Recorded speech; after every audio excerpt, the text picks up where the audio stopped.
बाबा बागेश्वर यानी कि पंडित धीरेन्द्र शास्त्री ने बड़ा बयान दिया। उन्होंने कहा कि वो देश भर में हिंदू क्रांति अभियान चलाएंगे और हिंदू राष्ट्र से पहले देश में कट्टर हिंदू बनाएंगे। इसी महीने से इस अभियान की शुरुआत करेंगे। देश भर के हर गांव में सुंदरकांड मंडल बनवाएंगे और साथ ही गांव में खंडर हो चुके मंदिरों का जीर्णोद्धार करेंगे। हम सनातनी हिंदू हैं, हिंदुत्व की बात करते हैं।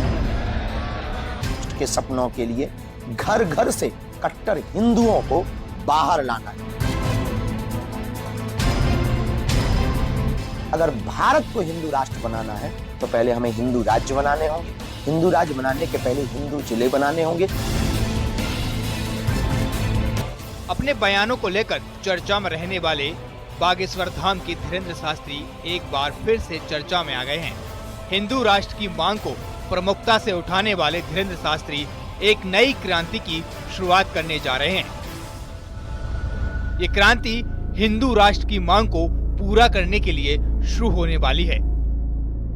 हिंदुओं को बनाने के लिए हमने प्रकल्प उठाना है सुंदरकांड मंडल बागेश्वर धाम, जो वर्तमान में प्रारंभ होने जा रहा है। इसी अप्रैल के महीने से एक पूरी टीम बागेश्वर धाम की निकल चुकी है यह बिगुल बजाने के लिए, जो गांव गांव जाकर के एक मंडल बनाएगी, बागेश्वर धाम सुंदरकांड मंडल, जो सनातन के लिए कार्य करेंगे। धीरेन्द्र शास्त्री की ओर से एक मंडल बनाया गया है जो घर से गांव, गांव से शहर और जिले तक कट्टर हिंदू बनाएगा। जिले से राज्य और फिर देश में हिंदुओं को जगाया जाएगा। उसके बाद हिंदू राष्ट्र की मांग को उठाया जाएगा।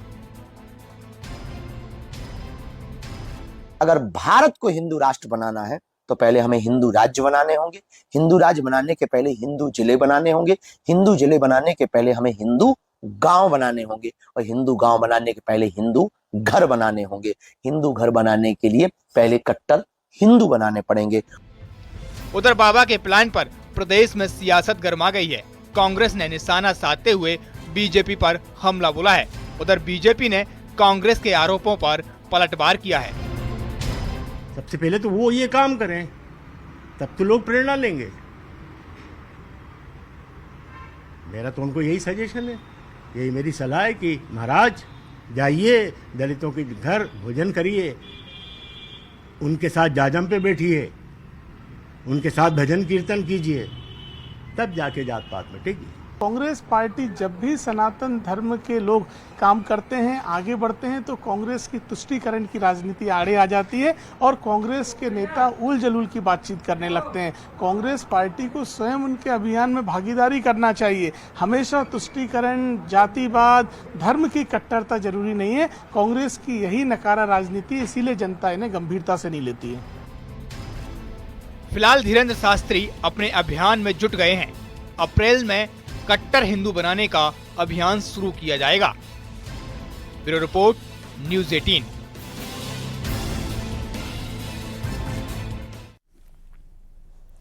यूपी में 2027 के विधानसभा चुनावों को लेकर कांग्रेस ने अभी से अपने संगठन को मजबूत बनाने की कवायद शुरू कर दी है। कांग्रेस क्या कर रही है आपको बता दें। कांग्रेस ने यूपी की सभी 403 विधानसभाओं में अपने संगठन को बूथ स्तर पर मजबूत बनाने की रणनीति बनाई है। सवाल है कि क्या पार्टी की ये रणनीति 27 के चुनाव में नया पार लगा देगी? इसी पर आपको ये रिपोर्ट दिखाते हैं।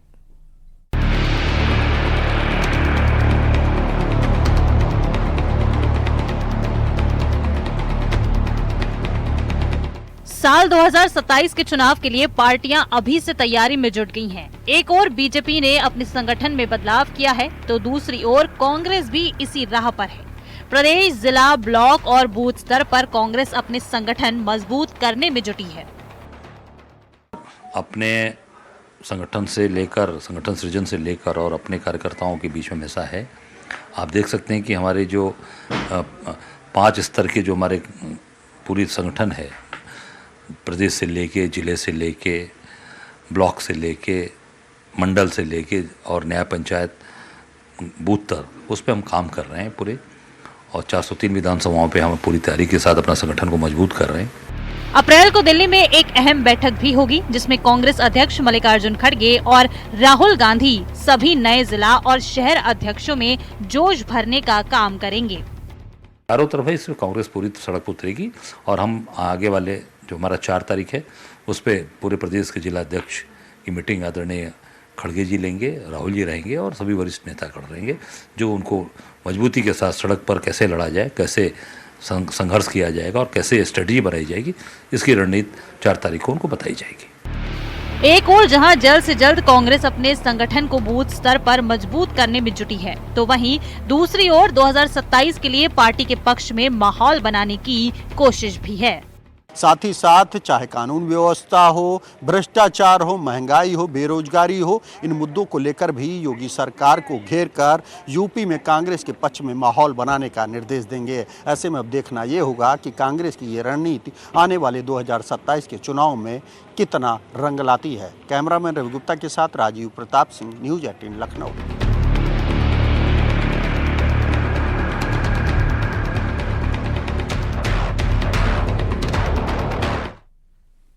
और इस वक्त आपको सीधे ले चलते हैं प्रयागराज, जहां पर सीएम योगी आदित्यनाथ पहुंच चुके हैं। आज संगम नगरी में हैं सीएम योगी आदित्यनाथ, जहां पर कई कार्यक्रमों में शामिल हो रहे हैं।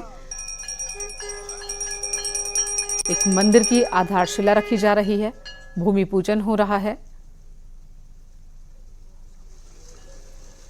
प्रयागराज से ये सीधी तस्वीरें आप देख रहे हैं। सीएम योगी आदित्यनाथ की यहां मौजूदगी। श्रृंगवेरपुर जो कि निषाद राज गुहा की जयंती समारोह में शामिल हो रहे हैं। प्रयागराज में सीएम योगी आदित्यनाथ।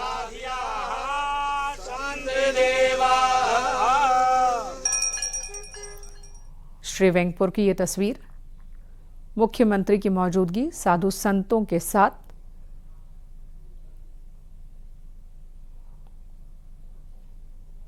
यहाँ पर बाल सन्यासियों को भी आप देख रहे हैं मुख्यमंत्री के साथ। कई सौगात भी सीएम योगी आदित्यनाथ लेकर आए हैं। कई बड़े ऐलान यहाँ पर मुख्यमंत्री कर सकते हैं। उनके साथ तमाम स्थानीय नेता भी मौजूद हैं। उत्तर प्रदेश सरकार में मंत्री भी मौजूद हैं। नंद गोपाल नंदी को भी आपने देखा, जो इस कार्यक्रम के दौरान मुख्यमंत्री के साथ हैं। ये निषाद राज की मूर्ति, जिसका माल्यार्पण किया सीएम योगी आदित्यनाथ ने जयंती समारोह पर शिरकत करते मुख्यमंत्री योगी आदित्यनाथ।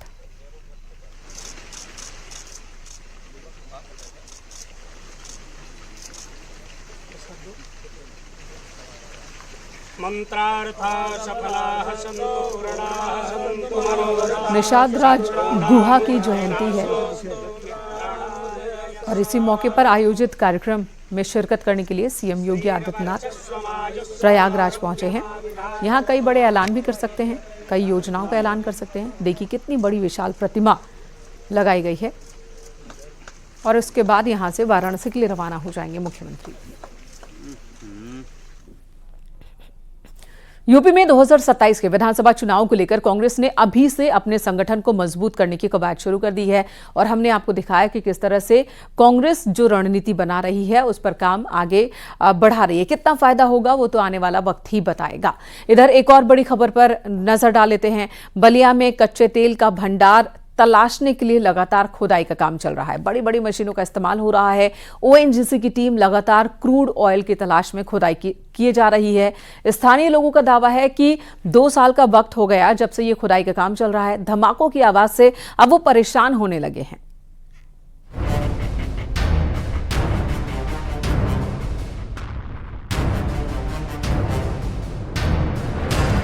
दुनिया में सबसे ज्यादा कच्चा तेल अरब देशों के पास माना जाता है। वहीं भारत की बात करें तो करीब 80% तेल बाहरी देशों से आयात करना पड़ता है। भारत सऊदी अरब, इराक और रूस से कच्चा तेल खरीदता है, जिससे यहाँ के लोगों की पेट्रोलियम की जरूरत पूरी होती है। लेकिन अब यूपी के बलिया में कच्चे तेल की खोज में ओएनजीसी की टीम दिन रात खुदाई कर रही है। दावा है कि बलिया के सागरपाली गांव में स्वतंत्रता सेनानी चित्तू पांडे की जमीन पर कच्चे तेल का विशाल भंडार मिला है।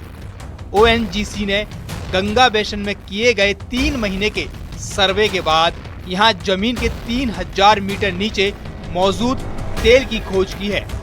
इसके बाद ONGC ने 6.5 एकड़ जमीन 3 साल के लिए पट्टे पर ली है और इसके लिए सालाना 10 लाख रुपए का भुगतान कर रही है। ONGC के अधिकारियों के मुताबिक यहाँ तेल का भंडार तो है, लेकिन बहुत गहराई में है। वहीं इसी बीच स्थानीय लोगों का दावा है कि तेल की तलाश करीब 2 साल से चल रही है। अक्सर धमाकों की आवाज सुनते हैं।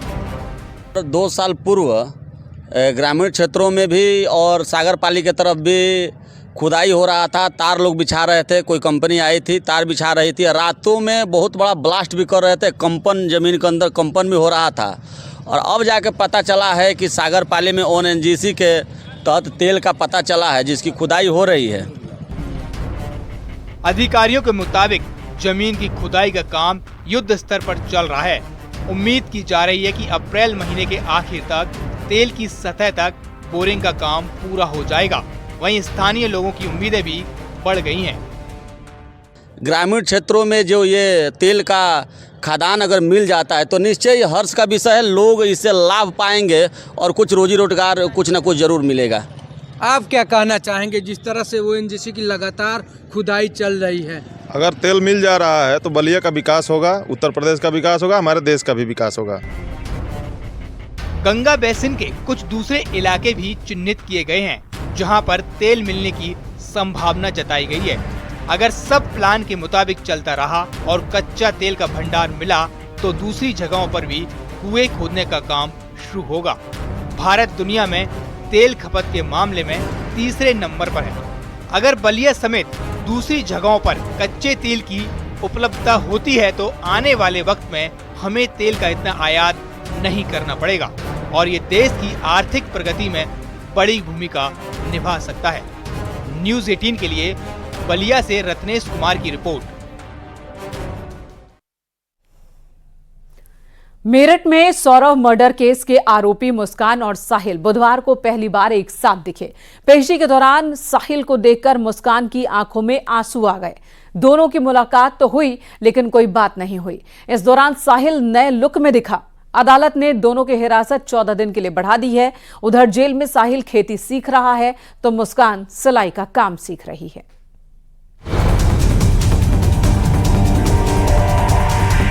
सौरव हत्याकांड के 14 दिन बाद कातिल मुस्कान और साहिल का सामना पहली बार एक दूसरे से हुआ। दोनों की न्यायिक हिरासत के 14 दिन पूरे हो रहे थे, लिहाजा उन्हें अदालत के सामने पेश किया गया। कोर्ट में दोनों की पेशी जेल रूम से ही हुई। वीडियो कॉन्फ्रेंसिंग से पेशी के दौरान लगभग 2 मिनट तक दोनों की मुलाकात हुई लेकिन कोई बात नहीं हुई। साहिल पहली बार नए लुक में नजर आया। उसके कई फीट लंबे बाल काट दिए गए हैं, अब बिना चोटी के ही नजर आ रहा है। साहिल को देखकर मुस्कान भावुक हो गई। ये वो समय था जब मुस्कान ने साहिल को बदले हुए लुक में देखा। जब साहिल जेल में आया था तो उसके 2.5 फीट के बाल थे, लेकिन जेल प्रशासन ने उसके बाल कटवा दिए और अब साहिल नए लुक में है। मुस्कान उसको निहारती रही। करीब 2 मिनट तक मुस्कान ने साहिल को निहारा, लेकिन दोनों के बीच कोई बातचीत नहीं हुई। वहीं जेल अधीक्षक की माने तो दोनों अब सामान्य है, नशे की आदत छूट चुकी है। बीसी का जो रूम है, एक बीसी का रूम है, उसमें बीसी हुई और एक केस से संबंधित जितने भी लोग होते हैं वो माननीय न्यायालय के समक्ष जो है साथ में उपस्थित होते हैं। तो ये दोनों भी माननीय न्यायालय के समक्ष साथ में उपस्थित हुए। क्योंकि लगभग जो है 100 से 125 के आसपास पेशियां डेली होती हैं तो उतना समय नहीं मिलता। केवल एक दूसरे को देख करके भावुक हुए, बाकी सामान्य रूप से पेशी होकर वापस अपनी अपनी बैरकों में चले। मेरठ जिला जेल में बंद साहिल और मुस्कान की न्यायिक हिरासत 14 दिन के लिए और बढ़ा दी गई है। वीडियो कॉन्फ्रेंसिंग के दौरान जज ने पहले मुस्कान और फिर साहिल से उनके नाम पूछे।